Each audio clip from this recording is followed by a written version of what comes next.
A rusted engine was sold cheaply at the estate sale of a deceased veteran. To everyone else, it was nothing more than scrap metal.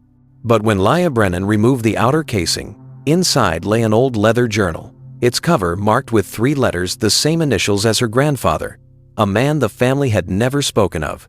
The small garage was silent that night until the heavy metal block trembled slightly, releasing a low sound like breathing. Why was a war diary hidden inside an engine? And what kept it alive more than 70 years later? Laya Brennan was more familiar with the smell of motor oil than the scent of flowers. Since childhood, she had followed her father beneath old truck chassis, watching him turn the wrench and listen to the coughing engine until it ran smoothly again. Her father died young, leaving her a small garage and a passion no one else understood. In a mountain town in Tennessee, a female mechanic wasn't a common sight, but Laya never cared. With calloused hands and hair tucked neatly under a ball cap, she chose labor and silence over idle chatter. Her life was simple. Open the garage in the morning, fix neighbors' cars, close shop at night, then cook a modest meal for herself. When her mother moved to Florida after her father's death, Laya stayed, rooted in the familiar town. People respected her patience and skill with machines, but everyone sensed the emptiness in her eyes, something never spoken aloud. That winter, the town lay under a blanket of fog. Work was scarce, customers few. One quiet evening, while scrolling through classified ads, Laya stumbled across a short line. Vintage engines, estate sale, pickup only. The location, Laurel Hollow, a town once bustling during wartime but now nearly forgotten. The next morning, she drove her old pickup with a trailer attached.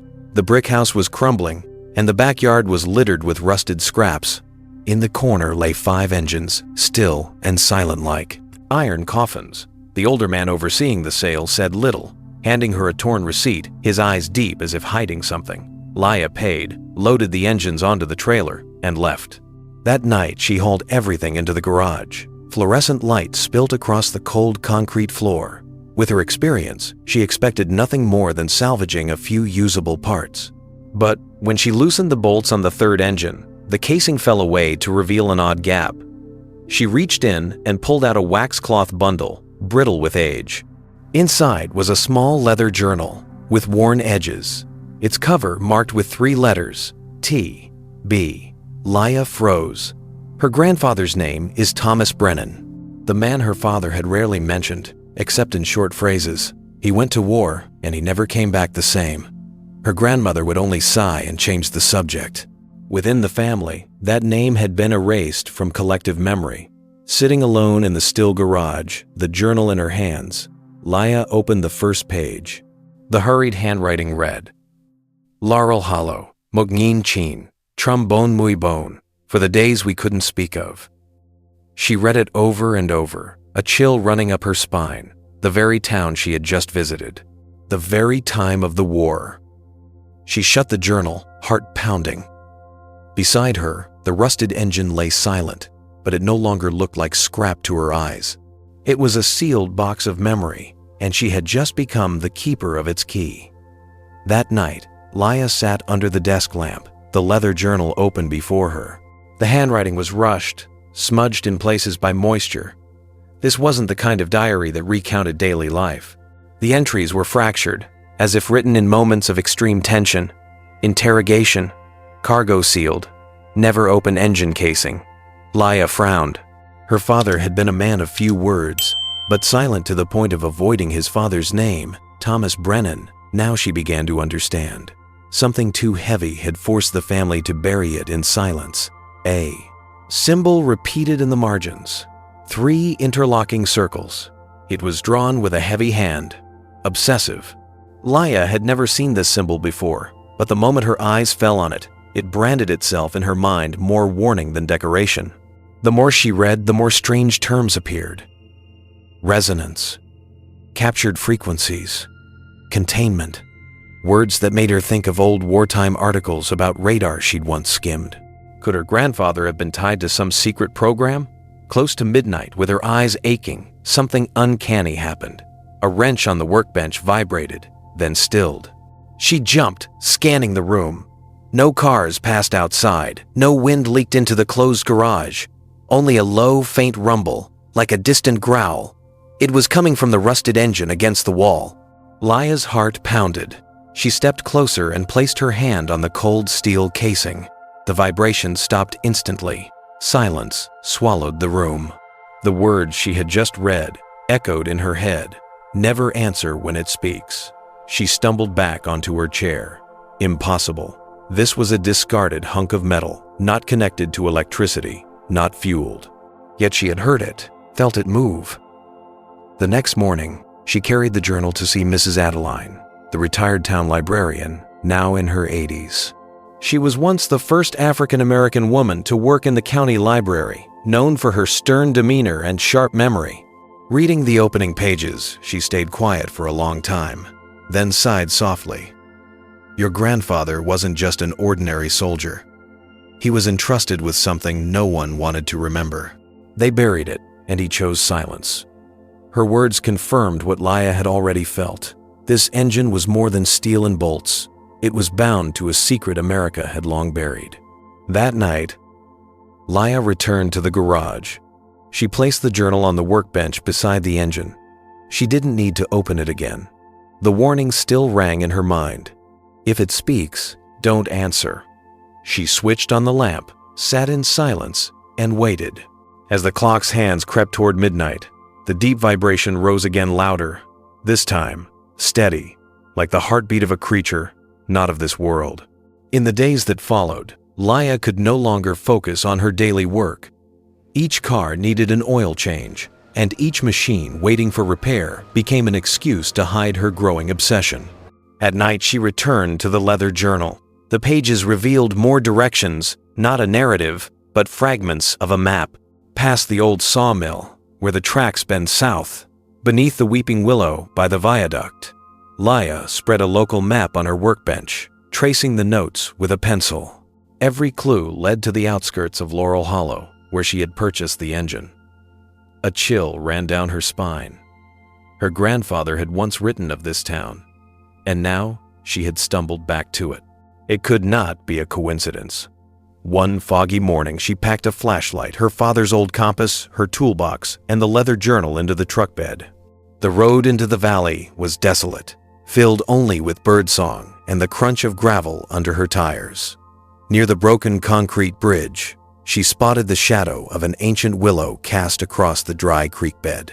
Kneeling by its roots, her hand struck a hard, cold surface. Sweeping away soil and rotting leaves, she uncovered a rusted metal hatch. She pulled hard, the hinges screeched like a cry of protest. Beneath it, a dark tunnel yawned open.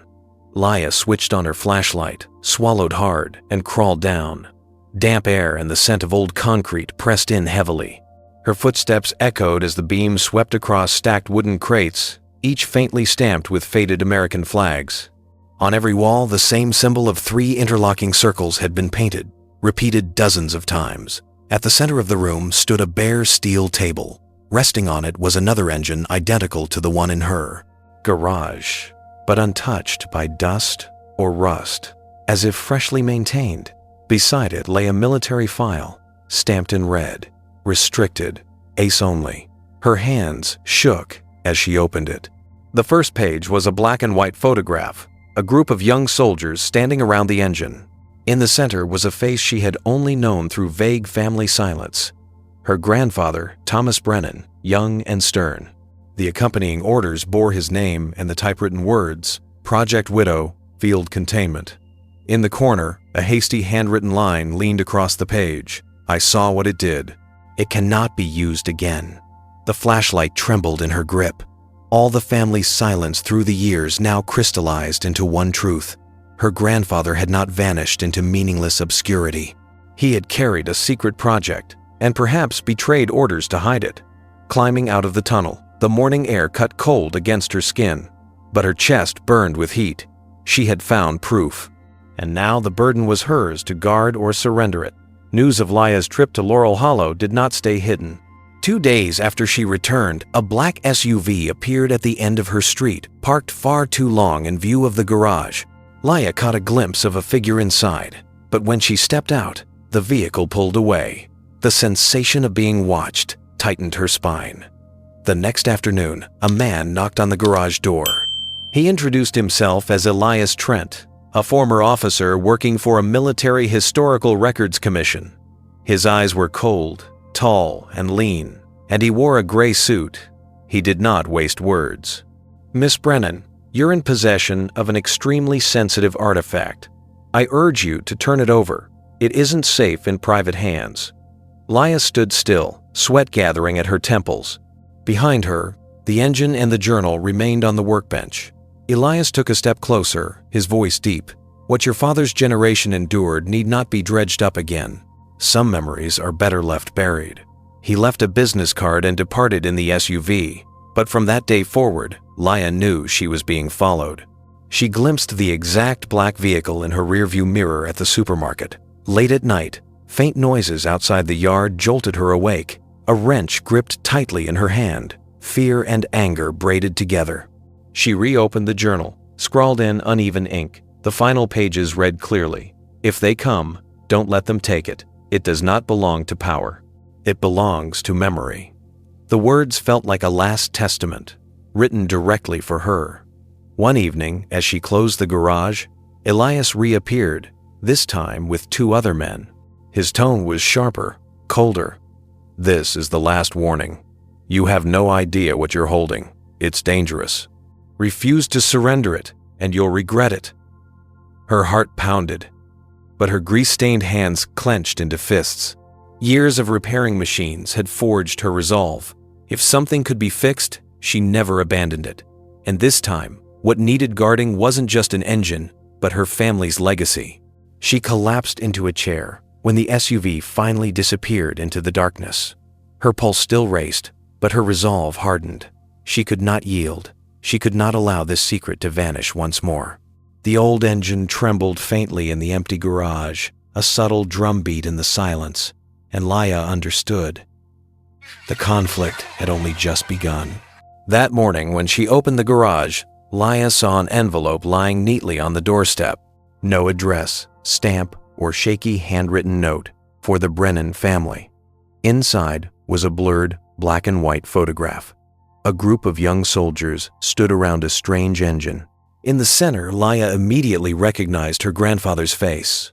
Thomas Brennan, deep-set eyes still lit with resolve. On the back, a single line read, "The day it stopped screaming. We never knew why, but he did." Along with the photo was a long letter, scrawled but legible. The writer identified himself as Daniel Ruiz, an old comrade of her grandfather.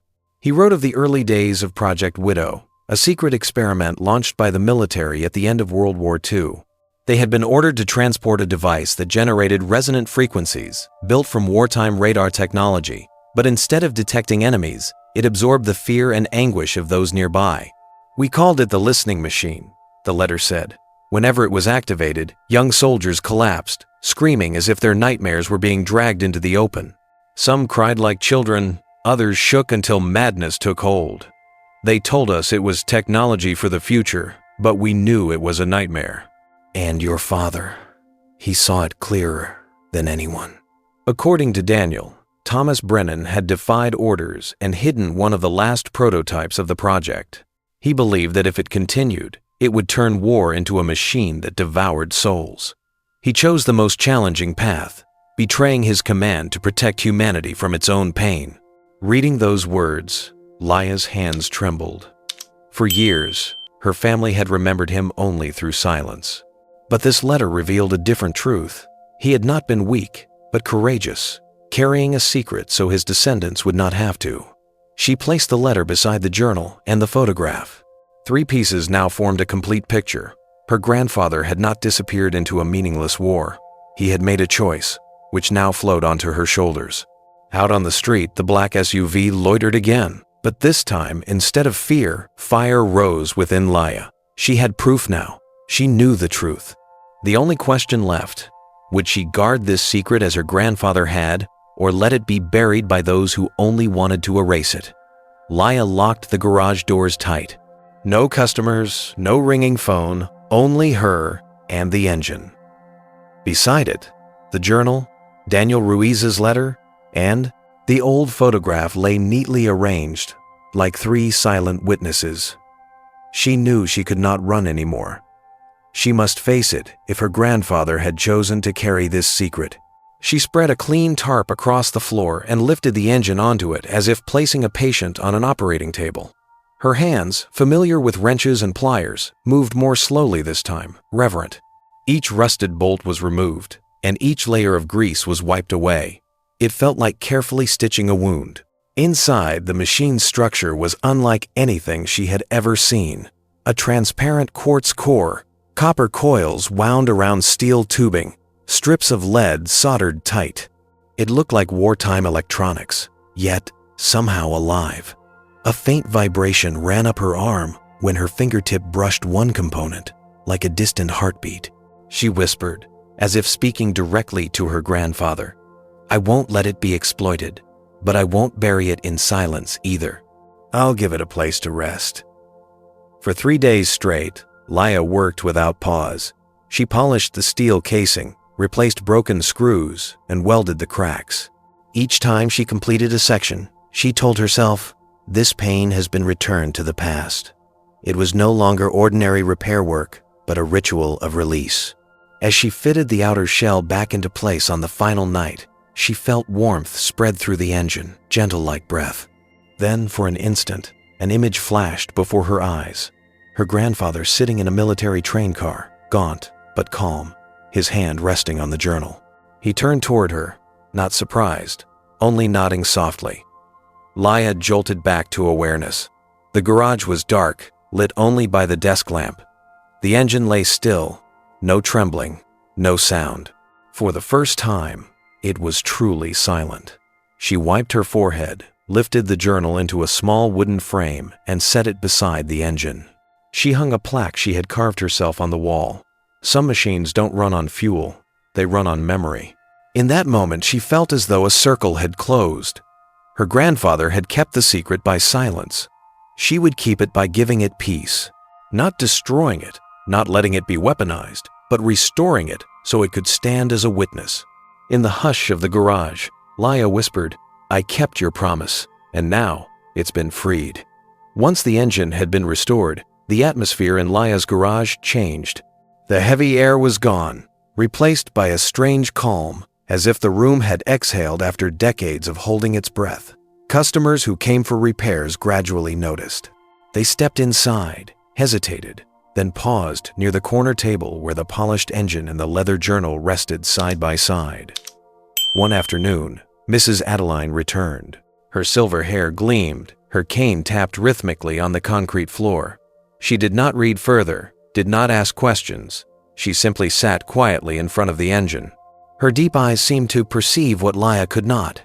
"You know, child," she said softly, "some pains just need a place to live." Then came Ramirez, the Latino veteran who had once been a Navy mechanic. He placed his hand on the steel casing, listening. A moment later, his eyes welled with tears. "This sound, it's like the hull of a ship at sea when it misses the shore." Without another word, he nodded and walked away in silence. Word spread through the small town. People no longer called it a garage, but the place of memory. Veterans arrived, said nothing, sat quietly, then left. Widows brought photographs of their husbands, standing long before the engine without speaking. One morning, a group of students came for a history project. They were noisy at first, but fell silent as soon as they saw the machine. A red-haired girl whispered, "My grandfather was a soldier too. He never told us anything. I think he was very sad." Laya never explained. She simply allowed people the space to stand still and feel in their own way. The small garage gradually became a place people visited not to repair machines, but to seek comfort. Once a relic of war, the engine had become a door connecting people to buried memory. Laya often sat alone at night after the last visitor had gone. She gazed at the quiet engine and the journal framed in wood. No more vibrations, only stillness. But inside, something had shifted. The secret was no longer her burden. It had become a point of support for the entire community. One evening, as cold wind slipped through the doorframe, Laya laid her hand gently on the steel surface and whispered, "Grandfather, now there is a place for everyone to remember." and they're not afraid anymore. In the silent garage, without a sound, Laya knew the engine had completed its mission, once a witness, now a source of healing. One early spring morning, Laya received an old envelope with no address. Inside was a yellowed photograph, a group of young soldiers standing around the strange engine, their faces weary, but their eyes firm. In the center, Thomas Brennan smiled faintly, a rare, worn yet peaceful smile. On the back, a single line read, "He saved more lives than we ever knew." After reading, Laya sat in silence for a long time. Decades of unspoken quiet had finally been confirmed. Her grandfather needed no medal, no grand monument. He had left another legacy for the next generation: compassion and the courage to carry what others could not. She placed the photo beside the journal and the engine. 3 silent objects now formed a complete story. Then she began adding to her own notebook. Not reports for authorities, not a history book, but simple notes. What she had heard, what she had felt when her hand touched cold steel, the moment the engine ceased to vibrate, and the room grew lighter. One afternoon, a girl about 10 years old entered with her father. Her eyes were bright but hesitant. She stared at the engine for a long time before saying quietly, "My grandfather was a soldier, too, but he never told us anything. I think he was very sad." Laya knelt down, smiling. "Your grandfather and mine were probably the same." The girl was silent, then whispered, "I want to learn to fix machines when I grow up. I want to keep what others throw away." In that moment, Laya understood the flame had been passed on, not as a burden, but as hope. Not as fear, but as strength to listen and to heal. From then on, Laya's small garage was no longer just a place for car repairs. It became a refuge for memory, where untold stories could rest. There was no signboard or announcements, yet anyone who stepped inside felt the difference. Laya would switch off the lights on weekends when the town was asleep and sit in the dark. The street lamp's glow spilt through the doorframe, glinting on the engine's surface. It was silent, but to her, that silence was the answer. A project once created to devour screams had become a vessel for peace, and Laya, an ordinary mechanic, had become the keeper of memory. She needed no fame, no medals. It was enough to know that what her grandfather had sacrificed was now honored and passed on to the next generation.